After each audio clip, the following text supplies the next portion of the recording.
नमस्कार दोस्तों, स्वागत है आप सभी का। मैं अमित कुमार आप सभी का बहुत बहुत स्वागत करता हूं। आज के इस वीडियो में बात करेंगे आपसे महत्वपूर्ण प्रश्नों को लेकर के। पहला प्रश्न आप सभी के सामने कि प्रथम महायुद्ध के दौरान कहां पर भारत की एक अंतरिम सरकार बनी थी जिसके प्रेसिडेंट राजा महेंद्र प्रताप थे।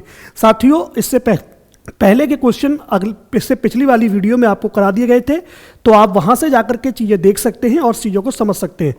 प्रथम महायुद्ध के बाद कहां पर भारत की एक अंतरिम सरकार बनी थी, तो आपको इसका जवाब देना है। फटाफट से जवाब देने की तैयारी करेंगे। मैं यहाँ पर जरा पेन का कलर चेंज कर लेता हूँ जिससे कि देखने में आसानी रहे। ओके, ब्लू कर लेते हैं। चलिए, तो पहला प्रश्न आपके सभी के सामने है। तो यहाँ पर है साथियों, अफगानिस्तान में राजा महेंद्र कौन बने थे? प्रेसिडेंट के तौर पर चुने गए थे। अगला प्रश्न है कि भारतीय क्रांति की जननी किसे कहा जाता है? एनी बेसेंट को, स्नेहलता वाडेकर को, सरोजिनी नायडू को और मैडम भीकाजी रुस्तम कामा को। लगभग 50 प्रश्न आज की वीडियो में यहां पर हम खत्म करने वाले हैं 15 मिनट में। यहां पर आप देखेंगे इसका उत्तर है मैडम भीकाजी रुस्तम कामा। साथियों, इसका उत्तर है डी। भारतीय क्रांति की जननी मैडम भीकाजी रुस्तम कामा को कहते हैं। मैडम कामा ने 1907 में प्रथम तिरंगा ध्वज कहां फहराया था? आपको जवाब देना है कि इसका सही जवाब क्या होगा। आपके सामने प्रश्न आ चुका है, फटाफट से उत्तर दीजिएगा कि मैडम कामा ने वर्ष 1907 में प्रथम तिरंगा ध्वज कहां फहराया था? तो मैडम कामा ने सबसे प्रथम ध्वज स्टुटगार्ड में फहराया था। कहां पर? स्टुटगार्ड में। चलते हैं अगले प्रश्न पर कि भारतीय राष्ट्रीय कांग्रेस के वर्ष 1905 के बनारस अधिवेशन का अध्यक्ष कौन था? जब आपसे 1905 बनारस की बात आती है तो आप सीधा सा नाम याद रखिएगा, गोपाल कृष्ण गोखले। कौन थे? गोपाल कृष्ण गोखले अधिवेशन के अध्यक्ष थे। और यह प्रश्न कई बार एग्जाम में पूछा गया है, कई बार। ठीक है, चलिए चलते हैं अगले प्रश्न पर कि निम्नलिखित में से किस नेता ने वर्ष 1906 में कलकत्ता कांग्रेस अधिवेशन की अध्यक्षता की थी? तो आपको बताना है। देखिए, कांग्रेस के अधिवेशन है ना, उनसे कई प्रश्न पूछे गए हैं, तो उनको जरा ढंग से पढ़ लीजिएगा और याद कर लीजिएगा।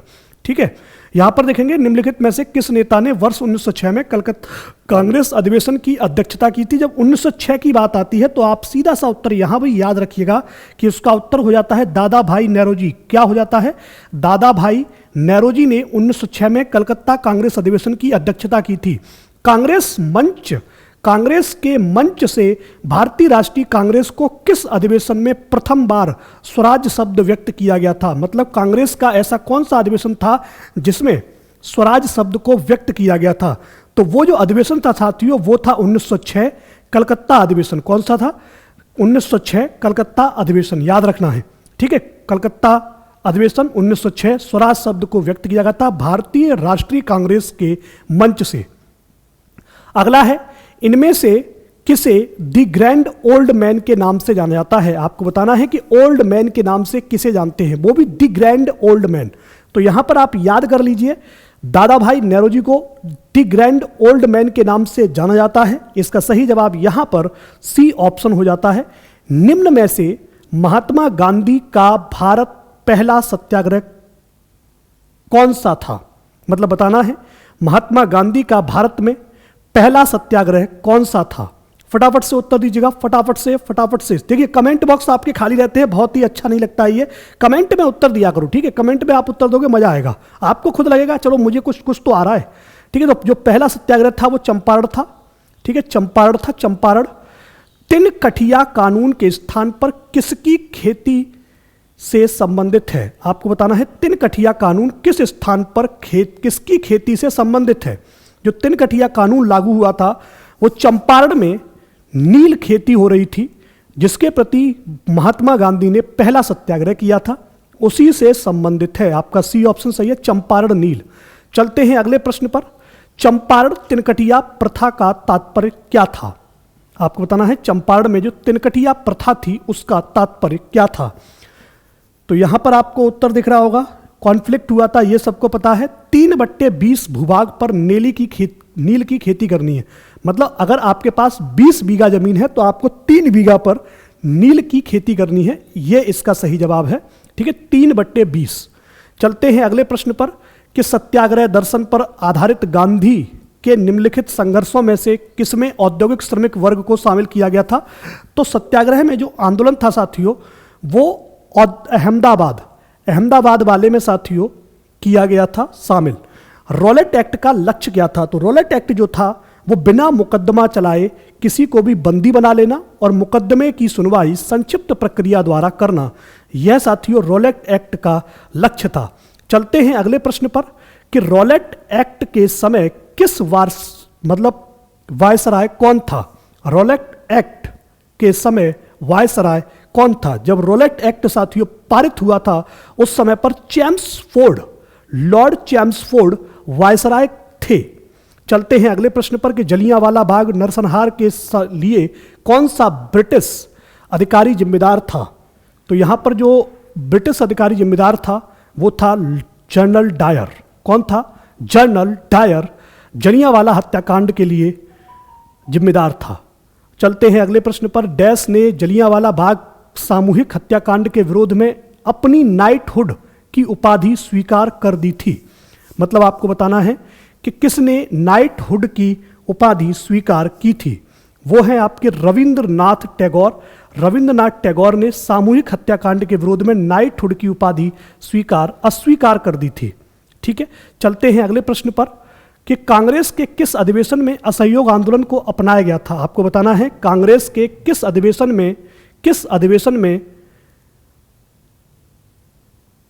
असहयोग आंदोलन को अपनाया गया था। चलते हैं यहां पर, तो ये आपका सही जवाब क्या होगा यहां पर लगाइएगा, नागपुर अधिवेशन में असहयोग आंदोलन को अपनाया गया था। चलते हैं फिर से अगले प्रश्न पर कि किस आंदोलन को हिंदू और मुसलमानों का समर्थन मिला था? ऐसा कौन सा आंदोलन था जिसको दोनों का समर्थन मिला था? उस समय पर साथियों असहयोग आंदोलन था जिसको हिंदू और मुसलमान दोनों का ही समर्थन मिला था। असहयोग आंदोलन के दौरान बिहार में कृषकों का नेतृत्व किसने किया था? तो बिहार में साथियों असहयोग आंदोलन जब चल रहा था उस दौरान कृषकों का जो नेतृत्व था वो स्वामी विद्यानंद के द्वारा किया गया था। निम्नलिखित में से किसने 1920 के नागपुर के भारतीय राष्ट्रीय कांग्रेस के अधिवेशन में असहयोग के प्रस्ताव को प्रस्तावित किया था? मतलब जो नागपुर में 1920 में राष्ट्रीय कांग्रेस का अधिवेशन हुआ था, यह प्रस्ताव किसने प्रस्तुत किया था? तो इस प्रस्ताव को प्रस्तावित करने वाले व्यक्ति थे C.R. दास। कौन थे? C.R. दास। चलते हैं अगले प्रश्न पर कि निम्नलिखित में से कौन चोरी चोरा कांड की वास्तविक तिथि है? आपको बताना है कि निम्नलिखित में से कौन सी चोरी चोरा कांड की वास्तविक तिथि है? तो इसका सही जवाब है 4 फरवरी 1922। चलते हैं अगले प्रश्न पर कि स्वराज दल या पार्टी की स्थापना किसकी असफलता के बाद हुई? स्वराज दल या पार्टी की स्थापना किसकी असफलता के बाद हुई? तो स्वराज दल की जो स्थापना है वो असहयोग आंदोलन के बाद हुई। स्वराज दल की स्थापना किसने की थी? तो स्वराज दल की स्थापना किसने की थी? तो स्वराज दल की स्थापना चित्तरंजन दास और मोतीलाल नेहरू के द्वारा की गई थी। डी ऑप्शन यहां पर सही है। अगले प्रश्न पर चलते हैं। हिंदुस्तान सोशलिस्ट रिपब्लिकन एसोसिएशन की स्थापना किस वर्ष हुई थी? आप नोट कर लीजिएगा, HSRA, इसकी स्थापना 1928 में की गई थी। कब की गई थी? 1928 में। निम्न नेताओं में से कौन हिंदुस्तान सोशलिस्ट रिपब्लिकन आर्मी का संस्थापक सदस्य नहीं था? तो आपको बताना है कि निम्नलिखित नेताओं में से जो हिंदुस्तान सोशलिस्ट रिपब्लिकन आर्मी का संस्थापक सदस्य नहीं था वो थे बैरुद्दीन तैयबजी। कौन थे? बैरुद्दीन तैयबजी। बैरुद्दीन तैयबजी संस्थापक नहीं थे। चलते हैं अगले प्रश्न पर। निम्नलिखित में से किसने वर्ष 1925 में काकोरी ट्रेन लूट का षड्यंत्र रचा था? आपको बताना है इनमें से वो कौन नेता थे जिनके द्वारा काकोरी कांड, जो ट्रेन हुआ था, ट्रेन का लूट हुई थी, वो षड्यंत्र रचा था? तो इसका सही जवाब है राम प्रसाद बिस्मिल और अशफाक उल्लाह खां। राम प्रसाद बिस्मिल और अशफाक उल्लाह खां। अगला प्रश्न देखते हैं। निम्न में से कौन काकोरी षड्यंत्र केस से संबंधित नहीं था? आपको बताना है। प्रश्न नंबर 74 सही जवाब है सूर्यसेन। सूरसेन काकोरी षड्यंत्र केस से बिल्कुल भी संबंधित नहीं थे। भगत सिंह, राजगुरु, सुखदेव को कब फांसी दी गई? आपको बताना है कि भगत सिंह, सुखदेव और राजगुरु को कब फांसी दी गई। तो वो वक्त था 23 मार्च 1931। 23 मार्च 1931 को भगत सिंह, राजगुरु और सुखदेव को फांसी दी गई। भगत सिंह ने सेंट्रल असेंबली में बम फेंका था। भाई किसके साथ फेंका था? भगत सिंह ने सेंट्रल असेंबली में जो बम फेंका था वो किसके साथ फेंका था? तो वो फेंका था बटुकेश्वर दत्त के साथ। किसके साथ? बटुकेश्वर दत्त के साथ उन्होंने वह बम फेंका था। इसका सही जवाब आपको मिल गया होगा। चलते हैं अगले प्रश्न पर। फटाफट से देखिएगा और जो भी आपको उत्तर नजर आ रहा हो उस पर आप कमेंट बॉक्स में उत्तर दीजिए। इंकलाब जिंदाबाद का नारा किसने दिया था? तो जब इंकलाब जिंदाबाद की बात आती है तो यह नारा भगत सिंह ने दिया था। अगला प्रश्न आप सभी के सामने कि साइमन कमीशन भारत किस वर्ष आया? साइमन कमीशन भारत किस वर्ष आया? तो 1928 में वह भारत आया। अगला है नेहरू रिपोर्ट तैयार की थी, किसने की थी? एमएल नेहरू ने, आरके नेहरू ने, जेएल नेहरू ने। और तो आप सभी जानते हैं कि जो नेहरू रिपोर्ट थी वो एमएल नेहरू ने की थी। किसने की थी? एमएल नेहरू जी के द्वारा की गई थी, मोतीलाल नेहरू। कांग्रेस ने पहली बार भारत की स्वतंत्रता का प्रस्ताव कब रखा? तो कांग्रेस ने पहली बार स्वतंत्रता का प्रस्ताव 1929 में रखा। कब रखा? 1929 में कांग्रेस ने पहली बार भारत की स्वतंत्रता का प्रस्ताव रखा। निम्नलिखित में से किस एक ने भारतीय राष्ट्रीय कांग्रेस के उस अधिवेशन की अध्यक्षता की थी जिसमें पूर्ण स्वराज का प्रस्ताव पारित हुआ था? 1906 का ये दौर था। ठीक है, तो इसमें आपको बताया हुआ था कि जवाहरलाल नेहरू, पूर्ण स्वराज, वहां पे क्या हुआ था? स्वराज की बात हुई थी। फिर एक स्वराज, मतलब स्वराज क्या शब्द निकला था वो 1906 दादा भाई नेहरू जी वाला टाइम पीरियड। और पूर्ण स्वराज की बात हुई थी, जवाहरलाल नेहरू ने की थी। महात्मा गांधी ने किस तटीय शहर में नमक कानून को तोड़ा था? भाई कौन सा तटीय शहर था जिसमें महात्मा गांधी ने नमक कानून तोड़ा था? दांडी यात्रा, सबको याद होगा। चलते हैं अगले प्रश्न पर कि किस वायसराय के शासनकाल के दौरान दांडी यात्रा की गई थी? तो उस समय पर वायसराय कौन थे जिनके समय पर यह यात्रा की गई थी? फटाफट से उत्तर दीजिएगा। तो इस प्रश्न का जवाब है लॉर्ड इरविन के समय पर दांडी यात्रा की गई थी। उस समय पर लॉर्ड इरविन वायसराय थे और महात्मा गांधी जी के द्वारा दांडी यात्रा की गई थी। नमक सत्याग्रह के समय गांधी जी के गिरफ्तार हो जाने के बाद आंदोलन के नेता के रूप में उनका स्थान किसने लिया था? आपको बताना है कि जब नमक सत्याग्रह चल रहा था, दांडी यात्रा वाला समय चल रहा था, उस समय पर गांधी जी जब गिरफ्तार हुए तो फिर उनके स्थान पर आंदोलन को किसने रुख दिया? तो वो रुख दिया था अब्बास तैयब जी ने। किसने? अब्बास तैयब जी ने। वर्ष 1929 में खुदाई खिदमतगार को किसने संगठित किया? आपको बताना है कि खुदाई खिदमतगार को किसने संगठित किया 1929 में? तो यह संगठित किया गया था अब्दुल गफ्फार खां के द्वारा। किसके द्वारा? अब्दुल गफ्फार खां के द्वारा। देखिए, आज़ादी में बहुत से मुसलमानों ने अपना जिस तरीके से योगदान दिया है उस तरीके से देना बनता भी था, क्योंकि आज़ादी किसी एक व्यक्ति के फांसी चढ़ जाने से या किसी एक व्यक्ति के मर जाने से या मौत हो जाने से नहीं मिली है। हमें सभी के योगदान से, सभी के बलिदान से हमें ये आज़ादी मिली है। इसका हमें सम्मान करना चाहिए और अपने कर्म को करते रहना चाहिए। गांधी इरविन समझौता हुआ था, आपको बताना है कि कब हुआ था वो गांधी इरविन समझौता। वो गांधी इरविन समझौता 1931 में हुआ था। आपसे अगला प्रश्न है कि निम्नलिखित व्यक्तियों में से किसने इरविन और गांधी को दो महात्मा कहा था? आपको बताना है कि किसने कहा था। तो वो कहा गया था सरोजिनी नायडू के द्वारा। सरोजिनी नायडू ने ही कहा था कि इरविन और गांधी दो महात्मा हैं। चलते हैं अगले प्रश्न की ओर।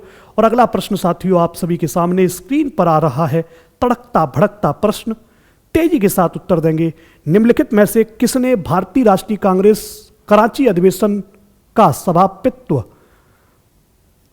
किया था? तो आपको बताना है किसने किया था। आपके सामने चार ऑप्शन है, फटाफट से उत्तर दीजिएगा। तो इस प्रश्न का सही जवाब हो जाता है डी ऑप्शन, वल्लभ भाई पटेल। लंदन में संपन्न हुए गोलमेज सम्मेलन में भारतीय ईसाई का प्रतिनिधित्व किसने किया था? लंदन में संपन्न हुए भारतीय ईसाई का प्रतिनिधित्व केटी पॉल के द्वारा किया गया था। केटी पॉल। निम्न में से कौन सा गोलमेज सम्मेलन वर्ष 1932 में हुआ था? तो गोलमेज सम्मेलन वर्ष 1932 में जो हुआ था वो तीसरा गोलमेज सम्मेलन था। कौन सा था? तीसरा गोलमेज सम्मेलन था। गोलमेज सम्मेलन 1932 में जो हुआ था वो तीसरा था। अगला प्रश्न है आप सभी के सामने कि निम्नलिखित में से किसने सांप्रदायिक अधिनिर्णय घोषित किया? सांप्रदायिक अधिनिर्णय घोषित किया किसने किया था? तो वो व्यक्ति थे रैमजे मैकडोनाल्ड। कौन थे? Ramsay MacDonald. चलते हैं अगले प्रश्न पर कि महात्मा गांधी ने पहला आमरण अनशन कब प्रारंभ किया था? तो महात्मा गांधी ने पहला आमरण अनशन कम्युनल अवार्ड के समय पर किया था। ए ऑप्शन यहां पर सही हो जाता है। पूना पैक्ट संबंधित था किससे? पूना पैक्ट साथियों किससे संबंधित था? तो वह दलित वर्ग से संबंधित था। चलते हैं अगले प्रश्न पर कि भारतीय राष्ट्रीय कांग्रेस